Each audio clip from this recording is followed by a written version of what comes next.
Interest rates are going to rise. Inflation is already rising. What does that mean for house prices in Australia? Will they correct? Will they crash? What can history tell us about how these things have transpired before? When we're in these types of economic climates, circumstances, environments, how have house prices reacted in the past? And therefore, what is likely to happen now? If you're a property investor or you want to become one, or just a property owner or want to become one, and you're interested in the price projections of house prices in Australia, keep watching.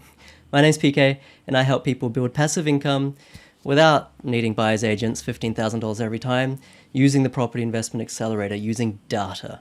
Okay, and if this video brings you value, if this channel, which exists to help you get ahead through property in Australia, gives you value, smash that subscribe button, give it a thumbs up, give it a like. Very selfish request. I'd super appreciate it. Thanks, guys. Let's get into it. So, figure one, house prices over the long term. Look, I just want to share with you this chart, and it's the most important chart because the media headlines tell you one thing, data, history, perspective, context tells us another. Right now, media headlines are price is going to crash, this, that, and the other. What has history shown that actually happens when these types of circumstances occur? All right, so this data, it's a combination of ABS, Biz Shrapnel, Butlin, CoreLogic, Residex, Stapleton, and Coolabah Capital Investments. It's from their research paper. This is figure one. So what this is saying is capital city house prices, calendar year observations of Q4% change on a year ago. So basically annual change. It was really interesting. You won't get this anywhere else. It goes over the last 170 years. Okay, you're not going to go beyond this in any other data source. I'm going to tell you 5 observations.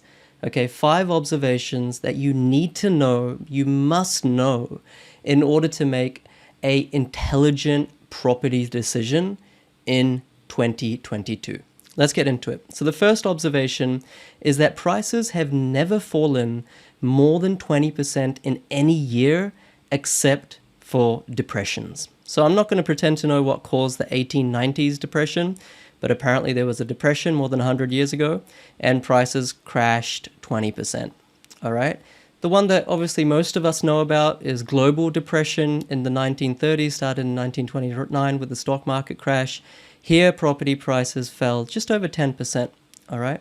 So that's the first thing. You know, you have people trying to sell books, media trying to get clicks and get views, forecasting, the banks coming out with their own agendas saying property market crash next year, 10%, 14%, 20%, you know, pick a number, pick a bank, pick a media outlet.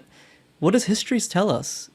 In the last 150, 170 years, there has never really been a property market crash except for when there have been depressions.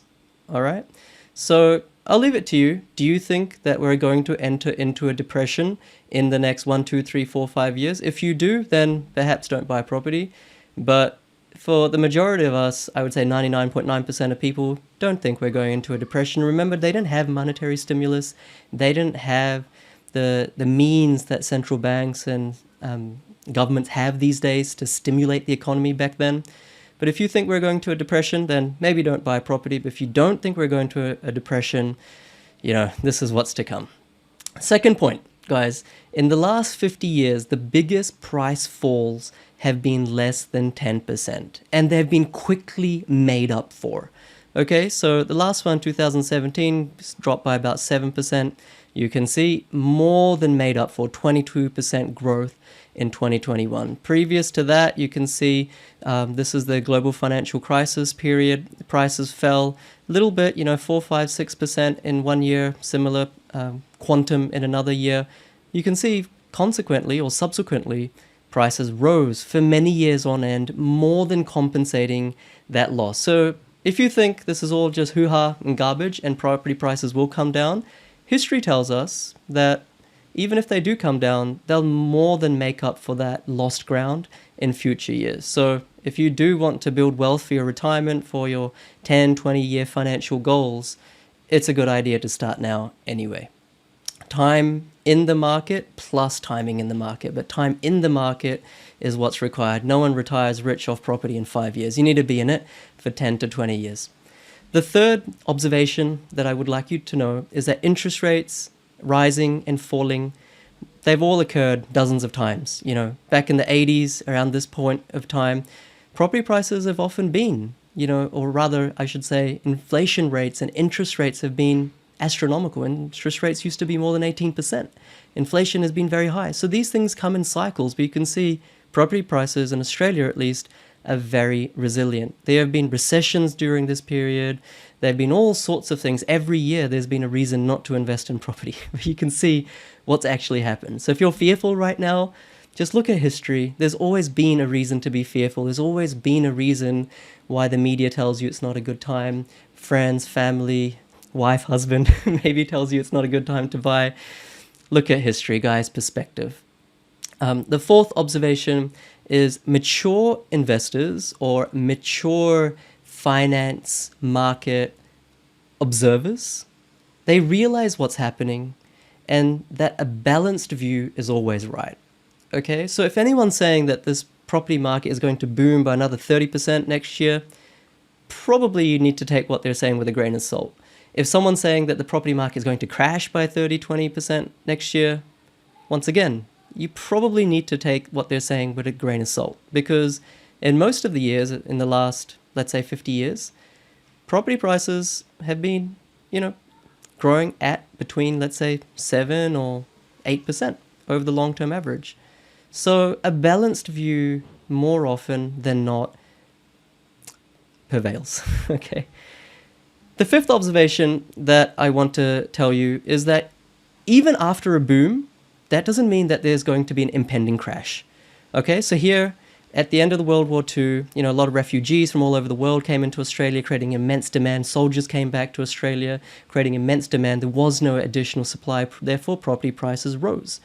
But they rose 60%, like that's ridiculous. And then they rose 51%. That's also ridiculous. That's 2 years in a row. But then I'm sure people would be saying, well, guys, watch out, property price is going to crash, it's a bubble, all that sort of thing. They didn't really crash. They went down by 2 or 3% and then proceeded to just consistently grow after that. Same over here. Huge inflation. Around 1975, property prices grew by 30%. And then I'm sure people were saying, guys, interest rates going to go up, you know, doom and gloom. Property prices continue to perform at around 10% in the subsequent years. Same with the credit boom. You know, new banks, relaxation of government regulations in Australia, big credit boom. Property prices rose by 36%. The next year, they also rose. Then they were basically flat or dipped maybe 1 or 2%, then continued to rise. Okay, so if you were a property investor here and you're thinking, we've just had 36% growth, I'm not going to buy now, we're in a bubble, you would have missed out on creating immense wealth for you and your family in the subsequent 10 to 20 years. That's exactly where we are now. I'm not trying to spook anything here. I'm not saying that you should blindly buy anywhere, because there's always markets within markets, and there will certainly be areas that are a bit soft in the coming year or two, but there's so much money to be made. History doesn't always repeat itself, but it definitely does rhyme.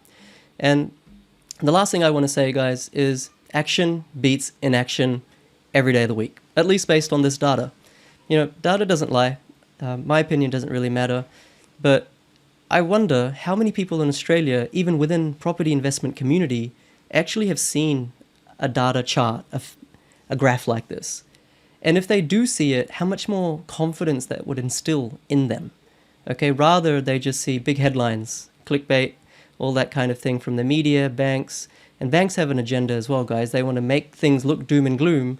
And so APRA doesn't constrict borrowing capacity. The government gives them all the right incentives and policies to boost their bottom line. It's a big system. You need to understand how it works. It's a big, it's almost a hoax, I would say. So, look, guys, I'm not going to say, you know, buy property now every single year, because it gets a bit repetitive, but you come to your own conclusions. This is the data. If you got value out of this, hit subscribe, give it a like. You know, I want everyone to understand data like this. I want everyone to have access to charts like this, because that is really what is going to build wealth. You becoming educated, you becoming well-informed, and you understanding how property markets work. My name's PK, And I'll leave links below to my podcast. I'll leave links below to the Facebook group, more than 12, 13,000 people having these discussions every single day. And also, I'll leave a link below to the Property Investment Accelerator. I don't really want you to do my course blind. Understand some things at least from my YouTube channel. Build some trust. Try and maybe do it yourself as well. But if you do want help, happy to help. You don't need a buyer's agent. Okay, guys, take care. And remember, knowledge is empowering. Okay, get knowledge, get educated, and then do something about it. See you later.